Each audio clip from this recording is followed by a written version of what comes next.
Wara li l-Prim Ministru Lorenz Gonzi neħħa l-qasam soċjali minn taħt idea, Dolores Cristina insistiet li trid iżżomm ministeru fil-Belt Valletta. Fil-fatt il-Ministru Dolores Cristina xorta baqgħet f'Palazzo Ferrerija l-Belt Valletta minkejja l-bqija tal-Ministeru li kienet tinsab imdawra bih m'għadux xieqa taħt id-dekasteru tagħha.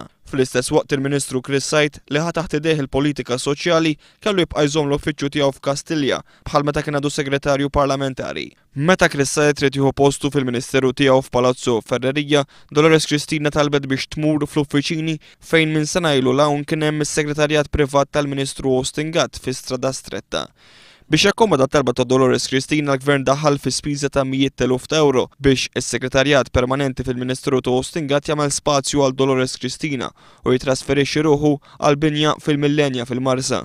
Il-kirja tal-Millenja se tiswa lill-Gvern 700,000 euro għal 5 snin. Flimkien ma' din l-ispiża l-Gvern nefaq ukoll 60,000 euro oħra biex jinġar is-segretarjat permanenti fil-Ministeru għall Komunikazzjoni u Trasport lejn il-Marsa. Din l-ispiża li komplessivament laħħaqet 3/4 euro kienet evitata kieku Dolores Cristina marret lura lejn il-binja tal-edukazzjoni fil-Florjana fejn dejjem ikun hemm il-Ministru tal-Edukazzjoni.